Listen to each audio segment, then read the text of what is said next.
العالمين وعلى أشرف الأنبياء والمرسلين وعلى آله وصحبه أجمعين. رب اشرح لي صدري ويسر لي أمري واحلل عقدة من لساني يفقهوا قولي. رب يسر ولا تعسر وتمم بخير. أما بعد. Assalamualaikum warahmatullahi wabarakatuh. Saya ucapkan kepada Al-Fadhil Ustaz yang bersama dengan kita pada malam ini dan kepada semua sahabat-sahabat yang berkesempatan untuk hadir. Alhamdulillah Ustaz, kita telah selesai sehingga hadis yang ketujuh. Pada dua kelas hadis yang ketujuh tu kita selesai agama satu nasihat, dan hari ini yang second tu saya tak ada tapi saya tak dengar ada kupasan dia. Alhamdulillah banyak kita belajar daripada apa maksud nasihat dalam kehidupan kita. Jadi hari ini Ustaz kita teruskan dengan hadis yang baru, hadis ke-8 kalau ikut buku saya, kehormatan seorang Muslim. Jadi tanpa melengahkan masa, saya menyerahkanlah majlis kita kepada Al-Fadhil Ustaz. Silakan Ustaz. أعوذ بالله من الشيطان الرجيم بسم الله الرحمن الرحيم الحمد لله رب العالمين والصلاة والسلام على أشرف الأنبياء والمرسلين وعلى آله وصحبه أجمعين رب اشرح لي صدري ويسر لي أمري واحلل عقدة من لساني يفقه قولي رب يسر ولا تعسر رب تمم بالخير سبحانك لا علم لنا إلا ما علمتنا إنك أنت العليم الحكيم. Maha suci Allah, tidak ada ilmu bagi kami melainkan apa yang telah Allah ajarkan kepada kami. Sesungguhnya Allah Tuhan yang Maha Alim, Maha mengetahui segala ilmu. Allah Tuhan yang Maha Hakim, Maha bijaksana menentukan kepada siapa ilmu itu sampai dan bagaimana caranya sampai. Assalamualaikum warahmatullahi wabarakatuh. Pertama sekali macam biasa, kalau suara saya dengar dengan jelas dan baik, tolong letak kat chat sikit untuk saya aware. Okay. So, Alhamdulillah, hari ini insyaAllah kita akan sambung kuliah kita untuk kita memahami tajuk yang seterusnya dalam hadis kita, iaitu hadis yang ke-8. Dan hari ini kita berada dalam bulan Rabiul Akhir. Habis dah Rabiul Awal kita masuk dalam Rabiul Akhir. Dalam Rabiul Akhir ni, ibu-ibu semua, banyak peristiwa yang berlaku dalam agama kita, dalam lipatan sejarah kita. Dan antara peristiwa yang kita boleh ingat-ingat berlaku, yang kita boleh jadikan satu benda yang kita akan ingat Rabiul Akhir ni adalah peristiwa di mana wafatnya Khalifah Islam yang pertama, iaitu Abu Bakar As-Siddiq. Abu Bakar As-Siddiq, dia meninggal dunia, dia wafat pada bulan Rabiul Akhir. Dan dia ini merupakan orang yang sangat-sangat rapat dengan Nabi SAW. Dia ini orang yang paling the most trusted orang dengan Nabi SAW. Dia sangat rapat dengan Nabi, dia sayang sangat dengan Nabi, dan dia ini sahabat karib Nabi SAW. Apa sahaja perkara berkaitan Nabi, itulah yang dia akan utamakan lebih daripada orang lain, Abu Bakar As-Siddiq ini. Sehingga kan Nabi SAW, dan dia ini digelar As-Siddiq ini ada sebab. Kalau kita ingat peristiwa As-Siddiq ini, kenapa digelar As-Siddiq? Kerana peristiwa kalau kita ingat masa Isra' dan Mi'raj, ketika mana Nabi SAW balik daripada Isra' dan Mi'raj itu, Nabi ini dia duduk termenung pagi subuh selepas daripada Isra' dan Mi'raj itu. Dan Nabi ni jarang termenung. Ni satu sifat yang pelik lah. Orang tengok, Nabi ni termenung pula lepas subuh ni. Dan ada seorang lelaki yang merupakan dia ni macam abang long kawasan lah. Dia ni akan jalan dekat Mekah, dia tengok orang. Pagi-pagi ni dia akan jalan tengok ada kes apa-apa ke. Orang ni adalah Abu Jahal. Abu Jahal ni dia suka jalan pagi-pagi, duk tengok kawasan, pergi tengok orang. Dan bila dia jalan tu dia nampak Nabi tengah duk termenung dekat depan rumah dia, dekat kawasan-kawasan yang berdekatan dengan Abu Jahal lalu. Maka dia tanya, "Malak ya Muhammad?" Kau kenapa Muhammad duk termenung ni? Aku jarang tengok engkau termenung. Maka Nabi kata, "Semalam saya pergi ke Masjidil Aqsa." Lepas tu Abu Jahal tanya, "Bila kau pergi?" "Semalam." "Bila kau balik?" "Pagi tadi," Nabi kata. Oh, Abu Jahal kata, "Ini kau jangan cerita lagi dekat aku ni. Kau tunggu. Aku nak cari orang lain nak kena dengar cerita kau ni. Cerita kau ni menarik sangat." Sebab jarak Masjidil Haram ke Masjidil Aqsa tu lebih kurang 800 ke 1000 kilometer. Tak logik untuk perjalanan pada waktu itu, untuk orang kata apa, satu malam punya perjalanan. Tak logik langsung. So sebab itu dia kata, "Mas sini aku cari orang." So dia pun bersemangat lah sebab dia nak kenakan Nabi. Dia ni nak mengenakan Nabi, jadi dia kata, "Tak apa, biar aku cari orang. Biar orang dengar cerita kau." Sebenarnya dia nak gelakkan Nabi lah. So on the way dia nak cari orang ini, dia jumpa orang pertama sekali dia jumpa adalah Abu Bakar As-Siddiq tengah berjalan. Dia tanya, Abu Bakar, engkau tahu apa kawan kau cerita kat aku? Siapa? Muhammad, dia kata.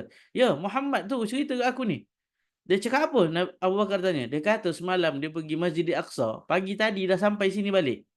Apa jawapan Abu Bakar As-Siddiq? Kalau dia kata dia naik langit malam tadi pun, aku percaya. Ni kehebatan Abu Bakar As-Siddiq ni, cerita tak sampai lagi kat dia. Tapi dia dah percaya sungguh dah. Dia tak tahu pun Nabi naik ke langit malam tu. Tapi dia boleh cakap, kalaulah Nabi naik ke langit malam tadi pun, aku percaya, dia kata. Ni hebatnya Abu Bakar As-Siddiq. Maka disebabkan itu, orang gelar dia ni As-Siddiq. Dia ni yang mempercayai setiap kata-kata Nabi tanpa perlu tanya. Ini hebatnya Abu Bakar As-Siddiq. Kita ni kadang-kadang percaya kawan pun kita ada limit juga. Kita dengar cakap dia ni kan, betul tidak dia ni, nak percaya ke tidak ni? Tapi Abu Bakar As-Siddiq tidak. Dia percaya 100% apa yang Nabi kata tanpa gagal. Dia percaya sungguh lah apa yang Nabi sebut tu. Ni Abu Bakar As-Siddiq. Abu Bakar As-Siddiq juga dia ni orang yang sangat-sangat menjaga Nabi. Sangat jaga. Ada satu ketika Nabi SAW ketika di Mekah nak solat. Dan ketika di Mekah bila nak solat susah ketika sebelum hijrah. Keadaan nak hijrah di Mekah itu sebelum hijrah itu sangat menyusahkan orang Islam untuk solat. Dan Nabi pilih hari itu Nabi nak solat di Masjidil Haram.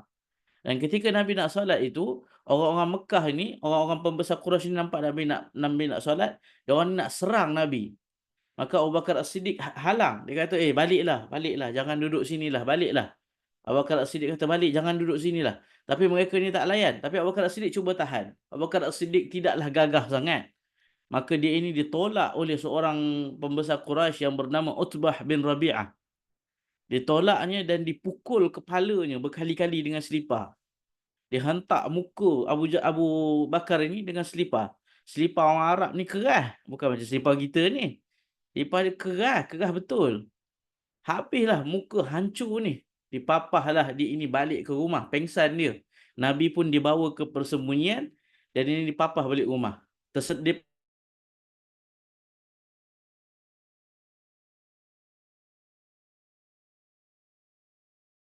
Rasulullah macam mana? Dia tak cakap pasal diri dia. Muka hancur ni. Badan hancur. Habis kena pukul ni. Tapi dia tanya dia. Kaifa Rasulullah? Macam mana Rasulullah? Mak dia cakap kat dia. Wailak. Engkau ni. Muka dah teruk macam ini. Duk cakap lagi pasal lelaki tu. Mak dia masa tu belum beriman lagi. Mak dia kata macam ni pun kau duk fikir pasal dia lagi. Maka apa jawab Abu Bakar? Demi Allah. Aku tidak akan makan walaupun sesisip roti ataupun minum walaupun seteguk air. Melainkan aku tahu Rasulullah tu dalam keadaan yang baik. Maka mak dia ni serabutlah fikir macam mana ni nak tahu ni. Sebab mak dia ni bukan orang Islam. So mak dia ni pergi cari kat orang. Kau tahu tak Muhammad dekat mana? Orang pun takutlah nak beritahu. Sebab takut mak dia ni orang jahat. Sebab dia bukan Islam. Tak tahu. Sampailah dia tanya 2-3 orang. Barulah ada seorang tu kata, "Meh sini. Kalau nak jumpa Muhammad, aku yang kena bawa. Engkau tak boleh jumpa." Maka dipapahlah Abu Bakar As-Siddiq yang tengah sakit-sakit itu, bawa pergi ke tempat persembunyian Nabi dan masuklah dia ke rumah Nabi itu dan dia nampak Nabi. Apakah benda pertama yang Abu Bakar As-Siddiq sebut bila dia nampak Nabi SAW? Disebut, "Bi abi wa ummi fidaka Rasulullah." Ya Rasulullah, aku galang gantikan mak dan ayah aku pun tak apa untuk engkau. Mahalnya. Sayangnya dia pada Nabi tu.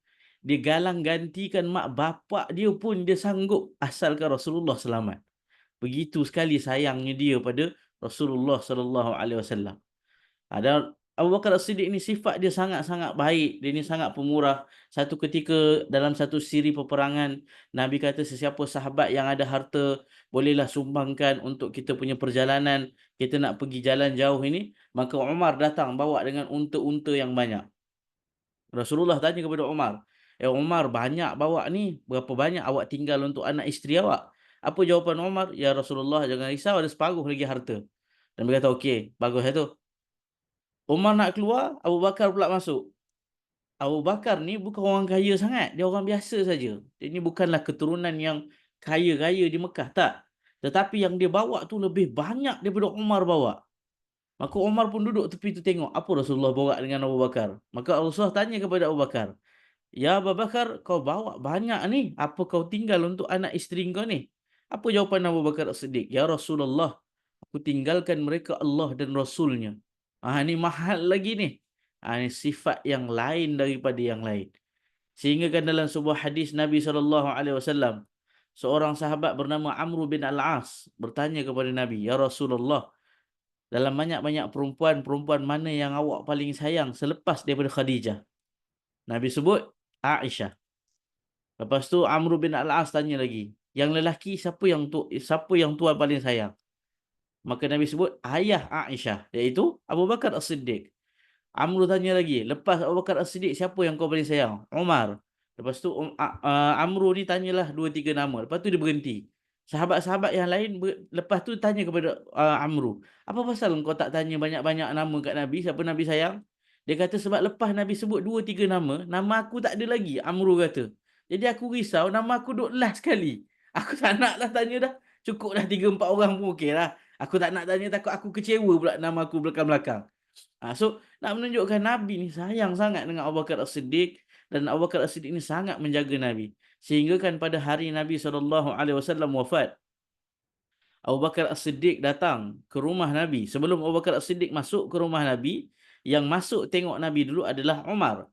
Umar dan juga Muawiyah masuk ke rumah Nabi SAW dan tengok jasad Nabi. Umar dia tak percaya Nabi wafat. Padahal dia tahu Nabi wafat. Tapi dia tak percaya, dia tak boleh terima. Dia buka kain yang tutup muka Nabi, dia kata, "Oh, Rasulullah tidur ni." Tak apalah. So bila keluar tu Muawiyah kata, "Umar, Rasulullah wafat dah ni. Kan tidur." So apa Umar kata? "Engkau jangan jadi munafik Muawiyah. Rasulullah ni hidup lagi."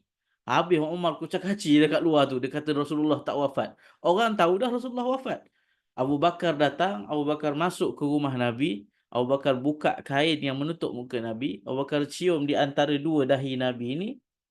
Dan Abu Bakar sebut, ya sahabat wa sahabah wa khalilah."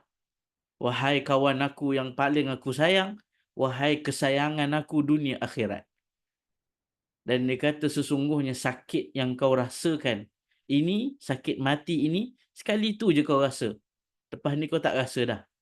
Dan kau telah balik ke tempat yang lebih baik daripada apa yang kau rasa sekarang." Itulah perkataan yang disebut kepada kesayangan dia, sahabat dia itu. Sehingga kan akhirnya Abu Bakar As-Siddiq lah yang menguruskan jenazah Nabi SAW. Dan Abu Bakar As-Siddiq kemudian menjadi khalifah Islam, dan dia menjadi khalifah selama 2 tahun 6 bulan plus minus. Kalau dalam riwayat 2 tahun 6 bulan 4 hari dia menjadi khalifah, kemudian dia wafat. Di hari dia nak wafat itu, pada waktu paginya itu, dia panggil anaknya Aisyah. Dia tanya, "Aisyah, hari ni hari apa?" Aisyah sebut, "Ayah, hari ni hari Isnin." Dia tanya kepada anaknya, "Rasulullah wafat hari apa?" "Rasulullah wafat hari Isnin." Dia sebut kepada anaknya, "Wahai Aisyah, kalaulah aku ini mati pada malam ini Isnin, jangan tunggu besok, kebumikan aku malam ni juga. Aku nak malam ni juga. Aku nak dapat pahala, aku nak dapat waktu yang sama Nabi wafat tu, iaitu hari Isnin. Jangan tunggu hari lain." Begitu sekali dia nak sama dengan Nabi. Dia tanya lagi kepada Aisyah, "Aisyah, ketika Rasulullah wafat, kain kafannya berapa banyak?" Aisyah sebut ada 3 kain kafan Nabi. Nabi tak ada serban dan Nabi tak letak ada kain untuk tempat lain untuk wafat Nabi tu. Hanya ada 3 kain. Dia kata kepada Aisyah, "Baju aku yang aku pakai ni 1, kau ambil lagi 2 kain, jadikan aku punya kafan. Supaya sama dengan Nabi jumlahnya." Aisyah sebut kepada ayah dia, kepada Abu Bakar, "Wahai ayah, baju yang ayah pakai ni koyak dah, lusuh habis dah, tak elok dah. Saya tukarlah ayah, boleh lah." Maka apa jawapan Abu Bakar As-Siddiq? "Sesungguhnya pakaian yang baru, yang cantik adalah milik orang dunia yang nak pakai untuk orang tengok. Sedangkan aku nak pakai pakaian hanya untuk duduk sekejap di alam barzah. Dan tak ada siapa pun di alam barzah yang akan tanya pakaian aku itu. Maka biarlah aku pakai yang itu pun cukup," dia kata. Begitu sekali Abu Bakar As-Siddiq, dan dia meninggal seperti yang diharapkan, iaitu pada hari Isnin pada bulan Rabiul Akhir. Inilah bulan yang kita tengah duduk ini. Bulan Rabiul Akhir, di mana bulan khalifah Islam yang pertama iaitu Abu Bakar As-Siddiq wafat. Tu cerita pasal Rabiul Akhir. Kod-kod adalah cerita-cerita kita nak cerita ke anak cucu nanti, apa cerita yang ada bulan Rabiul Akhir, ni cerita dia. Cerita di mana khalifah Islam yang pertama wafat. Okey, so kita tengok kita punya hadis yang nombor 8. Kalau dalam kitab kita dia cerita tentang maruah ataupun kehidupan orang Islam. Tapi dalam beberapa riwayat-riwayat ataupun dalam beberapa pandangan ulama, hadis ini sebenarnya menceritakan tentang harga darah seorang Muslim. Berapakah nilai darah orang Islam itu pada pandangan orang Islam? Bila kita ini darah kita tumpah, berapa tinggi nilai darah kita itu? Ini hadisnya yang menceritakan tentang berapa tingginya nilai darah kita. So kita tengok sama-sama hadisnya.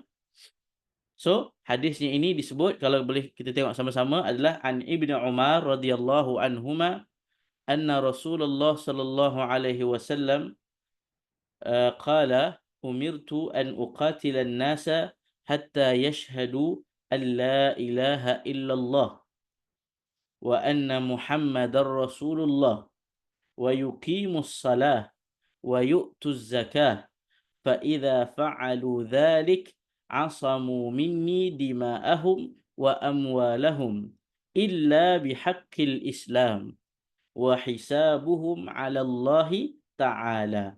Rawahu Al-Bukhari wa Muslim. Ini hadis yang kita baca hari ini. Apakah hadisnya? Hadisnya cerita tentang sekejap ya, saya cuba padam.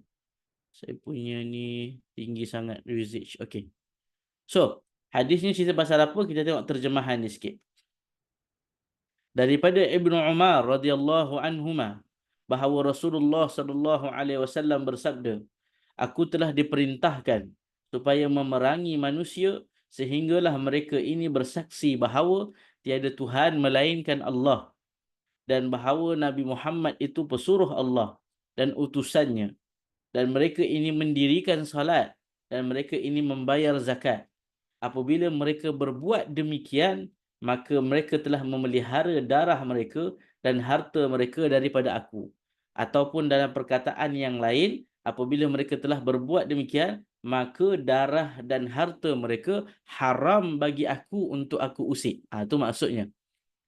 Apabila mereka buat perkara itu, iaitu yang pertama, mengucap la ilaha illallah, mengucap syahadah, mendirikan salat, membayar zakat, maka darah dan harta mereka haram bagi Nabi untuk Nabi usik dan buat apa-apa. Melainkan dengan hak Islam. Melainkan dengan hak-hak dalam Islam. Dan hisabuhum, dan perhitungan amalan mereka itu hanya Allah yang tentukan, bukan aku. So ini maksud hadis itu yang kita tengok tadi itu. Okey, mari kita tengok sama-sama apakah maksud hadis ini words by words.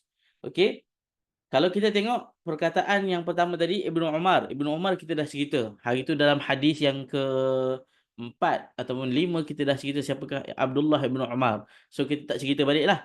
Nanti ibu-ibu semua buka balik nota untuk hadis yang sebelum ni, adanya perawi Ibnu Umar, nanti kita revise balik kat situ.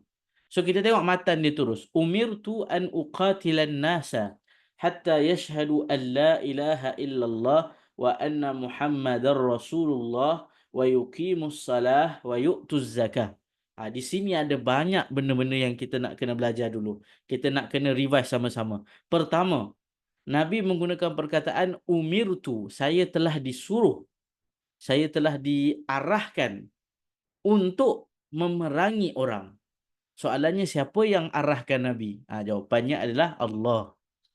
Kenapa Nabi guna perkataan umirtu? Kenapa Nabi tak kata amarallahu, Allah telah mengarahkan saya? Dalam ilmu bahasa Arab, bila digunakan lafaz begini, maksudnya orang sudah tahu arahan itu wajib. Bila digunakan perkataan umirtu, saya telah diarahkan, maksudnya itu wajib. Dia samalah macam kita sebut, saya ni telah diarahkan untuk menangkap cik dan cik masuk penjara. Kita takkan tanya, saya wajib ke datang? Tak ada, kita tak tanya dah. Kita tahu confirm kena tangkap dah tu. Dah confirm dah, tak ada pilihan dah tu. Bolehlah cik, saya nak buat pilihan sikit. Tak ada. Tapi dalam agama kita ajar begitulah. Tapi kalaulah guna perkataan amarallahu, Allah menyuruh, kita akan tanya, arahan Allah tu bersifat wajib ke sunat tapi kalau perkataan umirtu maksudnya confirm wajib. Tu maksudnya wajib. Apakah yang wajib? An uqatilan nasa, untuk aku memerangi manusia. Ini arahan yang Nabi dapat, memerangi manusia. Okey.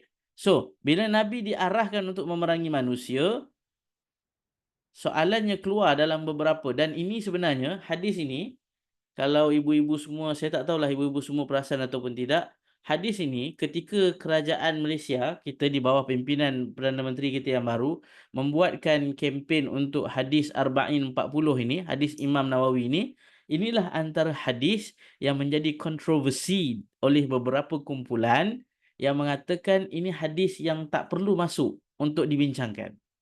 Kerana hadis ini bersifat seperti menghalalkan untuk membunuh orang-orang. So inilah antara hadis-hadis yang menjadi controversial oleh beberapa etnik ataupun beberapa grup yang mengatakan, oh hadis ni tak adil, hadis ni zalim sebenarnya. Hadis ni sebenarnya dia suruh kita ni perang dengan orang bukan Islam. So cadangan mereka, buanglah hadis ni, jangan duduk dalam Arba'in Nawawi ni. Tetapi sebab itulah, dan benda ini bukanlah berlaku di Malaysia. Ada orang kata, ui jahatnya orang-orang di Malaysia ni. Tak. Sebenarnya, daripada kurun keempat dulu, orang sudah meletakkan pandangan ini. Bukan baru-baru lagi orang pandang hadis ni. Sehingga kan, ada seorang syekh daripada bumi Mesir, Syekh Muhammad Al-Ghazali, mengatakan hadis ini, Al-Hadis Al-Mazlum. Hadis yang dizalimi. Kerana apa? Kerana orang salah faham hadis ni, maka orang ingatkan hadis ni suruh kita bunuh orang. Maka Syekh tu kata, inilah hadis yang dizalimi. Kerana daripada hadis ini orang ingatkan kita boleh bunuh orang. Tak, kita tidak boleh berperang dengan orang. Mari kita belajar apa maksudnya bila Allah kata, bila Nabi kata ini. So, bila Nabi sebut, umirtu an uqatilan nasa, aku diarahkan untuk memerangi. Perkataan dalam bahasa Arab, qatala maksudnya bunuh. Qatala maksudnya perangi. So kalau qatala without alif, qatalam, qatala itu maksudnya adalah bunuh. Kalau qaf alif talam itu maksudnya perangi. Itu ada beza. Okey. So kalau qaf, ta dan lam. Ini saya tulis. Qaf, ta dan lam itu maksudnya bunuh. Qaf, ta, lam itu bunuh. Tapi kalau qaf, alif, ta dan lam,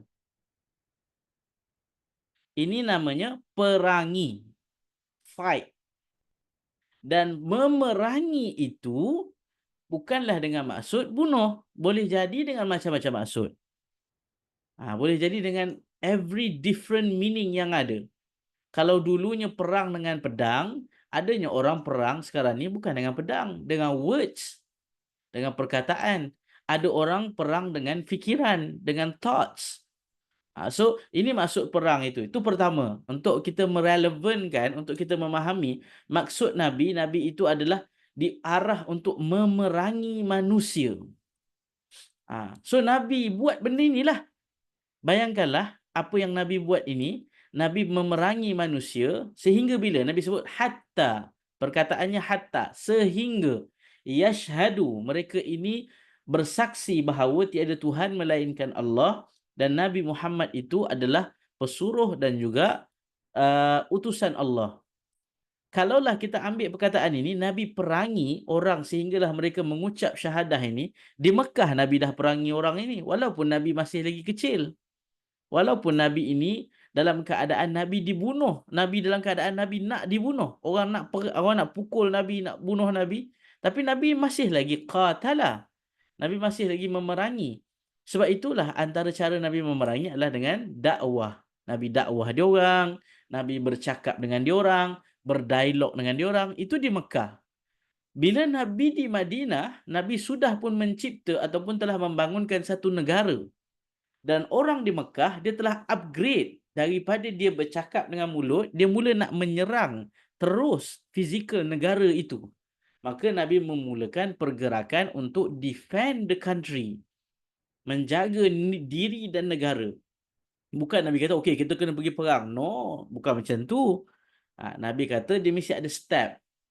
So, sebab itulah ulama mengatakan uqatila itu tak semestinya maksudnya pergi perang betul-betul. Ada banyak maksud.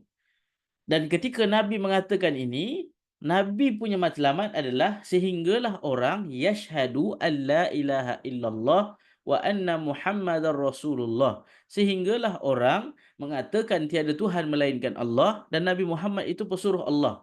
Dalam satu siri peperangan, Nabi SAW pernah diambush oleh seorang lelaki. Ni cerita yang menarik. Seorang lelaki tu, dia kata kalau nak settle benda ni, biar aku ambush masuk dalam kemah Muhammad dan aku tuju pisau pedang kat dia, kasih bunuh dia satu kali, settle masalah korang. Tak payah perang. Dan lelaki ini berjaya masuk sampailah ke kemah Nabi. Dan dia ambil pedang dia ni, dia hunus dekat muka Nabi, dekat leher Nabi. Dia kata kepada Nabi, siapa nak selamatkan engkau daripada pedang aku sekarang? Itu soalan dia pada Nabi. Sambil dia hunus pedang. Maka apa jawapan Nabi? Nabi sebut satu perkataan sahaja. Allah. Nabi sebut Allah saja, terlepas pedang tu daripada tangan kawan tu. Dia terkejut. Dia tak perasan dan dia tak tahulah apa perasaan dia ketika itu. Terlepas tangan dia daripada pedang itu dan Nabi ambil pedang itu, Nabi hunus pula kat dia.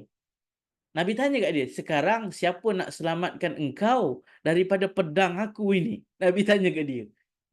So itulah yang Nabi sebut. Nabi ini perangi manusia sehinggalah dia mengucap. Dan orang ini kata tak ada siapa boleh selamatkan aku, dia kata. Aku tak ada siapa boleh selamatkan aku. Kawan aku semua jauh kat sana, aku datang seorang je ni. Maka Nabi suruh dia ini kalau betul masuklah dalam agama Allah. Dan dia sangat-sangat terkejut dan dia masuk agama Allah. Padahal Nabi punya step tu mudah je. Ambil pedang, bunuh je. Tak bunuh pun lagi. Tapi orang tu masuklah agama Allah. Ini hebatnya peperangan itu. Tak semestinya kita berperang dengan orang bukan Islam dengan kita punya kekuatan tenaga fizikal, tapi dengan banyak benda. Seperti mana kita hari ini, mungkin kita tidak pergi ke bumi Palestin membantu saudara kita, tetapi kita menganggap ada beberapa jenis peperangan yang kita buat itu. Kita perang psikologi, kita perang dengan kita melakukan boikot, kita perang, itu semua adalah uqatilan nas. Kita ini memerangi manusia. Kita bukan support kawan kita itu, kita membantu agama kita.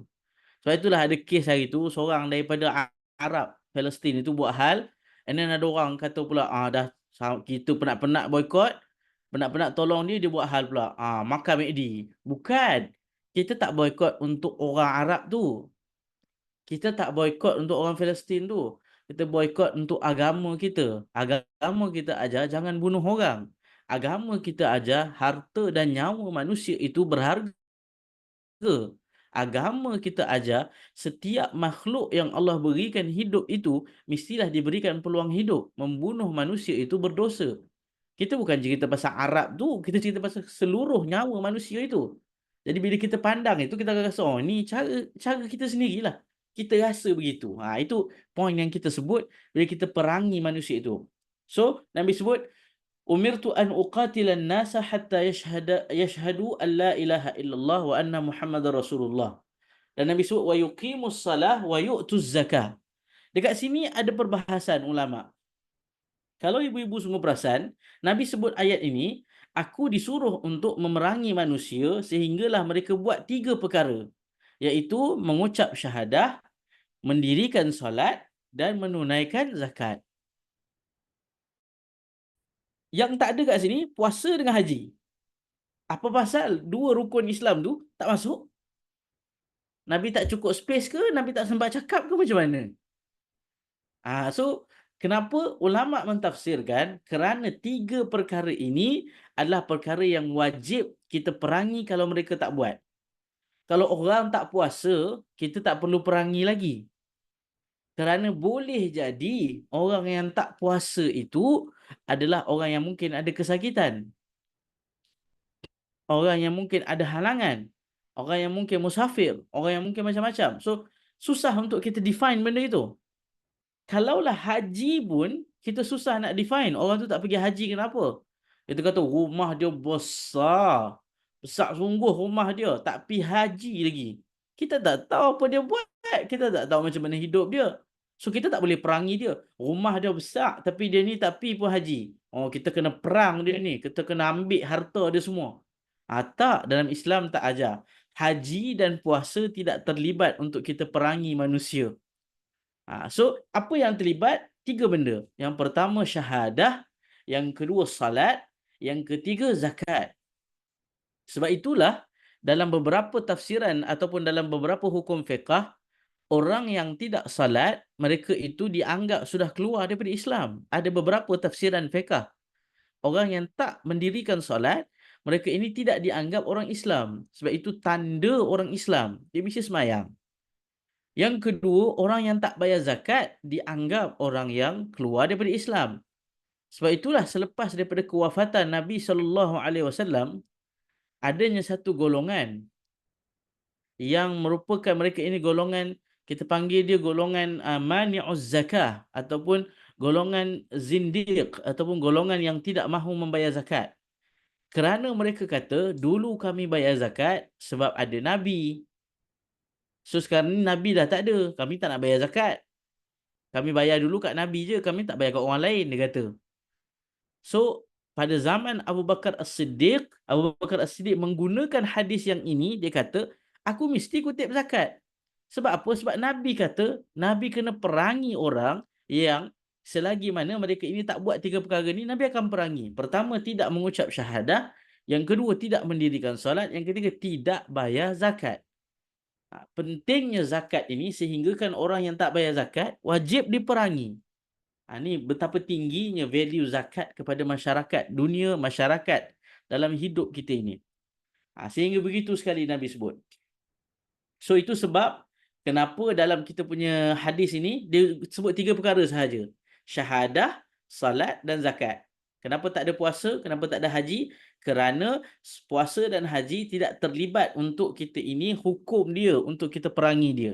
Tapi orang yang tidak syahadah, kita boleh perangi dia. Orang yang tidak mendirikan solat, kita boleh perangi dia. Orang yang tidak menunaikan zakat, kita boleh perangi dia. Orang yang tak puasa, belum tentu lagi. Orang yang tak pergi haji, kita tak tentu lagi. Dengan itu, kita mengelakkan kezaliman kepada manusia. Sebab apa? Sebab kita tahu orang itu adalah dalam keadaan dia ni mampu buat semua perkara ini. Dia bayar zakat. Zakat dia tu adalah untuk diri dia sendiri je. Tak ada pun untuk orang lain. Dia zakat fitrah. Zakat fitrah tu jumlah dia berapa banyak? Kalau dia makan beras biasa, RM7. Kalau dia makan beras yang tengah-tengah, RM14. Kalau dia makan beras mahal, RM21. Itulah dia. Sekali setahun. Berapa gaji dia sebulan? RM1,500, RM1,200, RM900. Dia mampu tak bayar yang itu? Mampu. Maka dia kena bayar zakat. Dia tak mampu, dia jadi asnaf. Tak ada masalah. So, begitulah Islam itu ajak. Manusia itu perlu diperangi. So, adalah golongan yang mengatakan, ni hadis ni mengajar untuk kita ni perangi orang-orang Islam, bukan Islam ni. Sedangkan maksudnya bukan itu. So, itu poin yang pertama daripada hadis ni. Poin pertama pun dah sampai 9.50 dah. So, kita tengok sikit lagi. Okey, kalau rasa-rasa dah makin berat tu, pendarahan otak dah makin kuat tu, ibu-ibu semua beritahu saya. Saya berhenti dulu. Kalau okey lagi kita sambung sikit So Nabi sebut, fa idza fa'alu dzalik asamu minni dima'ahum wa amwalahum illa bihaqqil Islam. Apabila mereka melakukan perkara itu, fa idza fa'alu dzalik. Apabila mereka melakukan perkara itu. Apakah perkara itu? 3 benda tadi. Sekiranya mereka ini mengucap syahadah, sekiranya mereka ini salat, sekiranya mereka ini membayar zakat. Asamu minni. Mereka ini terlepas daripada saya dima'ahum. Darah mereka tidak halal untuk saya usik. Wa amwalahum. Dan harta mereka tak boleh saya ambil. Illa bihaqqil Islam. Kecuali dengan hak Islam. Ini yang disebut dalam kita punya hadis ini. Apabila seseorang manusia itu, dia ini melakukan 3 perkara tadi yang penting. Iaitu dia ini syahadah, dia ini salat, dia ini zakat. maka pada orang ini kita tidak boleh perangi dia. Orang ini darahnya itu sudah menjadi haram untuk kita perangi. Kalaulah kita ini ada bergaduhan dengan satu orang manusia, satu kumpulan manusia, kita kena tanya kepada dia, awak ni mengucap syahadah, la ilaha illallah Muhammadur Rasulullah. Awak ini puasa, awak ini solat, awak ini zakat. Maka haram hukumnya kita tumpahkan darah dia. Betapa tingginya nilai value seorang manusia yang bergerak Islam sekiranya mereka ini namanya Islam. Dalam satu kes yang berlaku ketika zaman Kiai Ahmad Dahlan di Indonesia. Ketika itu dia membawa satu ajaran untuk mengislahkan, memurnikan balik ajaran-ajaran Islam di Indonesia, terutamanya di kawasan Jawa Barat. Dan dia membawa ajaran yang sampai hari ini ada, iaitu Muhammadiyah. Bukan Muhammadiyah yang sesat tu, yang sesat tu yang sekarang ada kat Malaysia ni. Ini Muhammadiyah yang betul-betul ikut ajaran agama lah. So Muhammadiyah ni, dia ni bawa ajaran yang betul mengikut ajaran Islam, tetapi orang-orang di sana tak suka. Maka ada orang di sana sampai nak berbunuh-bunuhan, sehingga kan kiai-kiai di sana menghalang orang ini, dan dia kata, kalau awak nak bunuh orang, salah seorang dari dua ini mesti murtad dulu baru boleh bunuh. Kalau tak, dua-dua masuk neraka. Syarat nak bunuh tu mesti ada orang yang mesti orang murtad dulu. Sebab dua-dua adalah orang Islam. Apa buktinya? Mengucap syahadah, solat, zakat. Haram hukumnya menumpahkan darah saudara itu. Ini mahalnya darah orang Islam itu. Bayangkanlah mahalnya ini, sehingga kan Nabi sebut dalam hadis. Untuk Nabi pun Nabi kata darah orang ini Nabi tidak boleh usik. Apatah lagi kita manusia. Berapa ramai manusia hari ini, orang itu Islam, beragama dengan agama Islam, solat, mengucap syahadah, bayar zakat, tapi nyawanya disia-siakan, dibunuh, dilempar, dicampak, dibuang, dipotong. Sedangkan mereka ini tahu apa yang Nabi sebut, asamu minni dima'ahum. Darah mereka itu menjadi haram untuk kita usik. Betapa mahalnya darah, bukan tangan Nabi sebut, darah. Setitis darah orang Islam itu haram jatuh.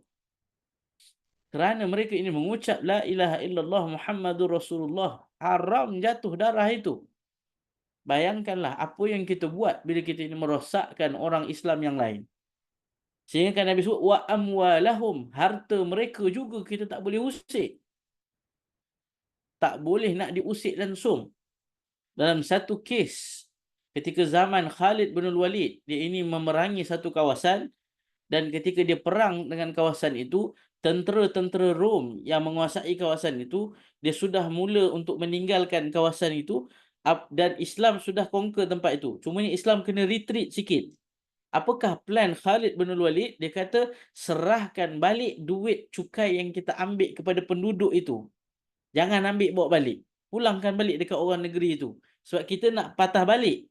Mereka ini nak kekal di sini. Orang Rom itu baru rompak negeri dia. Maka sahabat kata, kenapa nak pulang balik? Kerana mereka ini ada yang telah dilembutkan hati untuk masuk Islam. Harta itu penting untuk mereka hidup. Untuk mereka teruskan hidup. Maka harta itu tidak boleh diusik. Begitu sekali Nabi ini menjaga harta dan juga darah orang Islam. Tetapi Nabi sebut illa, ada kecuali di situ. Illa, kecuali bihaqqil Islam. Dengan hak Islam maka boleh. Contohnya, seorang lelaki membunuh lelaki yang lain. Maka dia telah membunuh seorang orang Islam yang lain. Maka kita boleh bunuh balas dia. Tadi Nabi kata haram tumpahkan darah. Inilah namanya hak Islam. Iaitu adanya hukum qisas. Boleh bunuh balas. Kita tanya apa pasal? Sebab hak Islam. Awak telah bunuh orang, maka awak mesti dibunuh balas. Harta. Awak curi duit orang, awak mestilah dipulangkan balik duit itu. Kita tak boleh kata, ini duit saya curi tapi dah jadi milik saya. Tak boleh. Ataupun kita ini pergi ke mana-mana tempat, kita tengok harta orang Islam, tanah dekat mana-mana, kita kata, kita semua kan bersaudara, kita ambil je lah tanah saudara. Sudah. Habis tanah kat Malaysia ni, semua duk main saudara-saudara ni. Sedangkan itu hak orang itu. Maka illa bihaqqil Islam. Dengan hak orang Islam, maka itu tidak dibenarkan untuk kita ambil. Maka kalaulah ada contohnya satu negara Islam, dia kata okey, hak dia adalah untuk buat jalan. Maka satu tempat itu dia kata okey, kita kena minta dengan tuan tanah ni untuk kita buat jalan. Apakah hukum tuan tanah itu dia tak bagi tanah dia untuk orang buat jalan? Sedangkan itulah satu-satunya jalan orang kampung itu nak pergi ke sana dan ke sini. Maka hukumnya haram dia buat begitu. Tapi ustaz beritahu dalam hadis ni, harta manusia adalah milik manusia tu, kita tak boleh usik. Maka disebabkan hak Islam, iaitu hak menjaga masyarakat lebih tinggi, maka tanah dia itu perlu digugurkan haknya. Kerana itu lebih penting. Kalaulah kawasan yang dia ada tanah itu, dia itu adalah milik orang nak lalu lalang, maka dia kenalah bagi benda itu kepada orang lain nak lalu. Tetapi kalau dia melibatkan perkongsian dua orang satu tanah, itu perkongsian biasalah, bincanglah elok-elok. Ada banyak kes orang tu tanah dia ke dalam, orang yang satu lagi tanah dia kat depan. Orang yang kat dalam tu kata, boleh tak kita nak ambil sikit tanah ni untuk kita buat jalan, saya nak masuk. Tak boleh. Awak pergi tembus ikut hutan mana tak tahu, lepas tu awak masuk ikut belakang.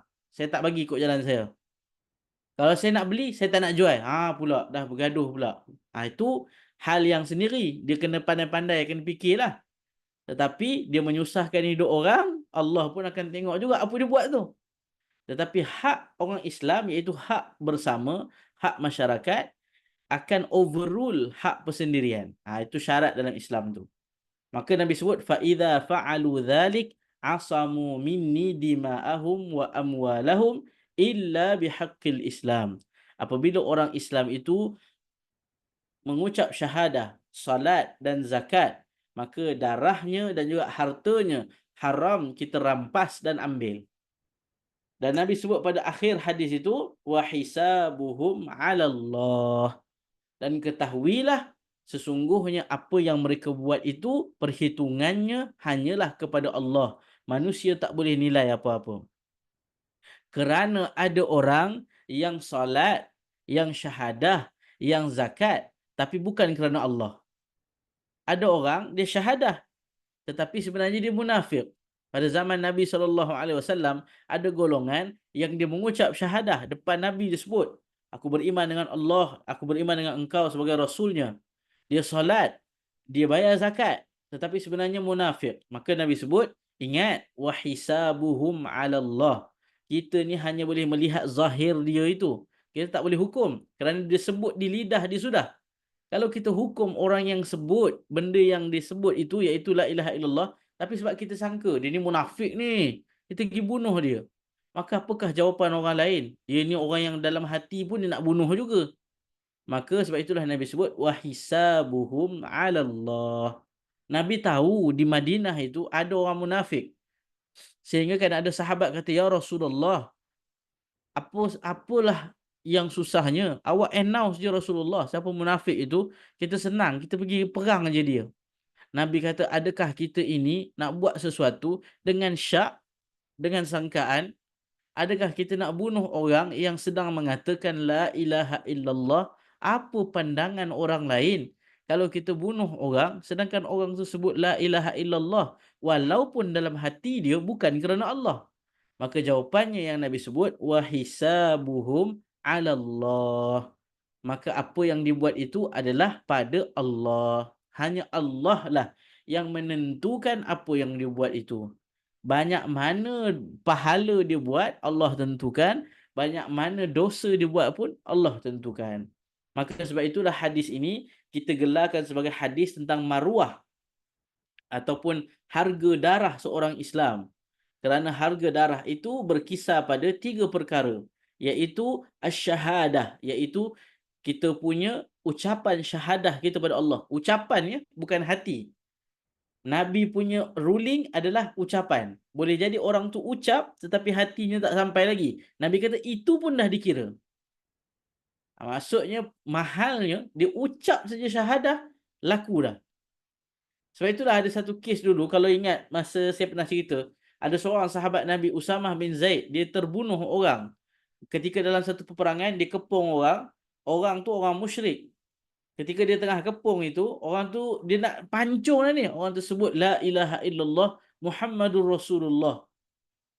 Tapi Usamah tak puas hati. Dia pergi pancung juga orang tu. Mati orang tu. Balik ke Mekah, nak balik ke Madinah, Nabi tanya kepada Usamah, Usamah, awak bunuh orang ke?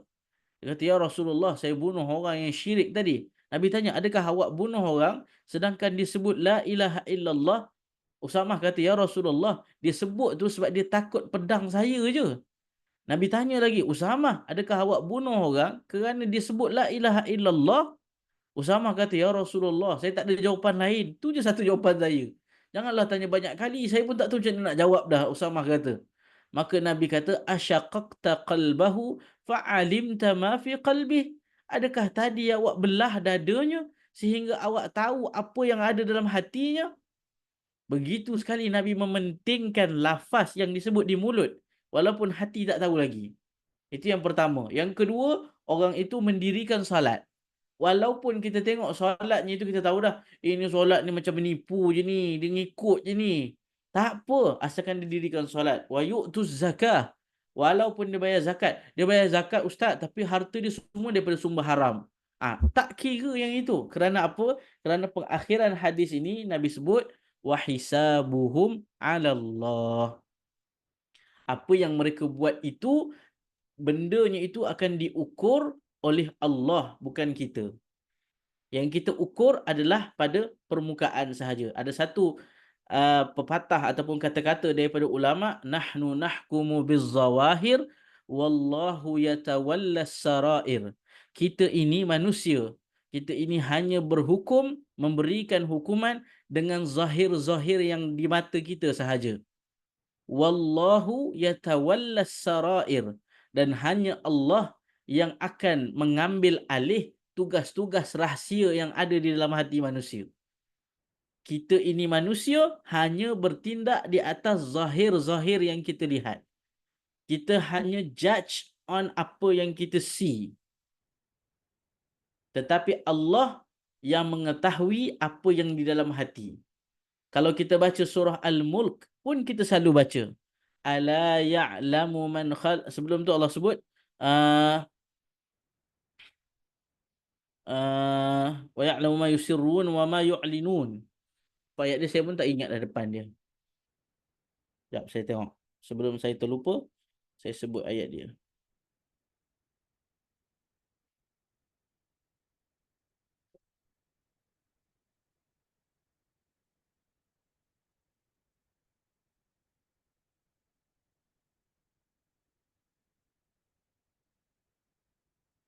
Ayat dia tu yang kalau kita baca dalam ayat 13. Wa asirru qawlakum awijharu bih. Sama ada kamu kuatkan suara kamu bercakap sesuatu ataupun kamu sembunyikan dalam hati pun, Allah itu tahu isi hati manusia. So nak menunjukkan apa pun manusia buat, Allah itu maha tahu. Maka tak perlulah risau. Kita ini bila kita tengok, kita tahu dia buat baik tapi kita macam rasa-rasa dia ni jahat lah. Tak payah fikir yang gitu. Sebab itulah dalam ayat Quran Allah ada sebut, ya ayyuhallazina amanu ijtanibu katsiran minaz zan inna ba'daz zanni isim. Wahai orang-orang yang beriman, jauhkan diri kamu daripada banyak bersangka-sangka, kerana sesungguhnya sangkaan-sangkaan itu banyaknya dosa. So maka selamatkanlah diri kita daripada bersangka dengan cara kita nampak yang zahir, kita hukum yang zahir. Yang dalam hati Allah uruskan. So itu hadis yang kita tengok hari ini tentang nilai darah dan nyawa seorang orang Islam di sisi agama kita, iaitu di sisi Allah dan Rasulnya. Itu hadis yang kita tengok hari ini. Hadis yang akan datang insya-Allah kalau panjang umur kita, kita akan tengok hadis tentang bagaimana kita ini nak mengikut ajaran Nabi SAW dan bagaimana sampai takat mana kita nak ikut dan sampai takat mana kita nak mendengar larangan Nabi. Sebab ada orang kata apa yang Nabi larang itu, buat yang Nabi larang aja. Tapi ada orang kata Nabi tak cakap, bolehlah kita buat. Tu pun ada juga. So mana satu kita nak dengar. Dan juga dalam hadis yang akan datang, iaitu hadis ke-9, kita akan tengok satu golongan daripada umat yang terdahulu yang mereka ini rosak hidup mereka kerana banyaknya soalan kepada nabi-nabi mereka. So yang tu kita akan bincangkan, boleh tak tanya banyak kepada cikgu ni? Dosa ke tanya banyak ke cikgu ni? So itu nanti kita bincangkan dalam kuliah akan datang, insya-Allah, kalau panjang umur kita. Saya berhenti di sini dahulu, insya-Allah ada rezeki kita jumpa lagi. Aqulu ma tasma'un wa astaghfirullahal azim li wa lakum. Bismillahirrahmanirrahim. Alhamdulillahi rabbil alamin. Wassalatu wassalamu ala asyrafil anbiya'i wal mursalin wa ala alihi wa sahbihi ajma'in. Allahumma arhamna bil Qur'an waj'alhu lana imaman wa nuran wa hudan wa rahmah. Allahumma dhakkirna minhu ma nussina wa 'allimna minhu ma jahilna. وارزقنا تلاوته آناء الليل وأطراف النهار واجعله لنا هجة يا رب العالمين. اللهم يا مقلب القلوب ثبت قلوبنا على دينك وعلى طاعتك. وصلى الله على سيدنا محمد وعلى آله وصحبه وسلم والحمد لله رب العالمين. Terima kasih Ustaz.